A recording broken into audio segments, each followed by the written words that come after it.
Hello hello madam madam வணக்கம் madam. Madam Oviya மேடங்களா? ஆமா சொல்லுங்க. தருமபுரி வரீங்களா மேடம்? நான் தெரியல, நான் அப்புறமா கூப்பிட்டுமா, ஏன்னா எனக்கு அதை பத்தி இல்லை மேடம், இங்க நிறைய பேனர் வச்சுட்டு உங்களுக்காக வெயிட் பண்ணிட்டு இருக்காங்க. அதான் நாங்க அது எதுவுமே தெரியலையே.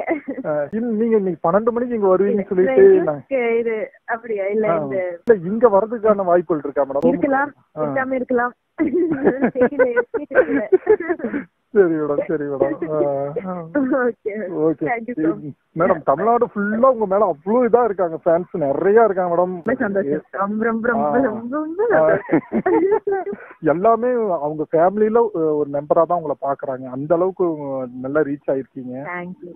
வந்து நீங்க எப்படி பாக்குறீங்க மேடம்? நீங்க இல்ல, உங்களுடைய அந்த ஓப்பன் மைண்ட் தான் மேடம் எல்லாத்தையுமே கவர்ந்துருக்கு. நீங்க வெளிப்படையா எதுவுமே வந்து சொன்னாத பேசி நீங்க பாருங்க, அந்த விஷயங்கள் வந்து ரொம்பவே எல்லாமே கவர்ந்துருக்கீங்க மேடம்.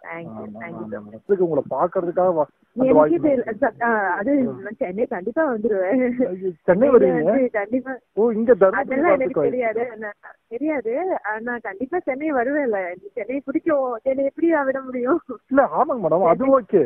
நீங்க இல்ல இங்க வர்றதுக்கான வாய்ப்பு இருக்கா தர்மபுரி இன்னைக்கு? இல்ல தர்மபுரிக்கு நான் வரல இன்னைக்கு. சரி மேடம், ஓகே மேடம். அதே மாதிரி கொஞ்சம் நீங்க அந்த பிரஸ் இந்த பீப்புள்ஸ் எல்லாம் கொஞ்சம் இது பண்ணீங்கன்னு வச்சுங்களேன், இன்னும் நல்லா ரீச் ஆகும் மேடம். கண்டிப்பா. ஆமா,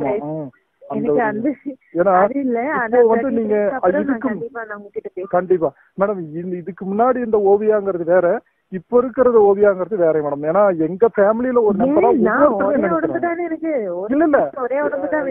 இல்ல மேடம், இப்போ உங்களுடைய இல்ல அது ஓகே மேடம். இல்ல அது அந்த விஷயத்துக்கு சொல்ல வரல. இப்ப வந்து ஒவ்வொருடைய ஃபேமிலிலயும் நீங்க ஒரு நம்பரா இருக்கீங்க, ஆயிட்டீங்க. எல்லா மனசுலயும் ஓவியாங்கிறது நம்ம குடும்ப பெண். நீங்க எப்படி பாக்குறீங்க சொல்லுங்க மேடம்? நானும் அதே மாதிரிதான் மேடம்.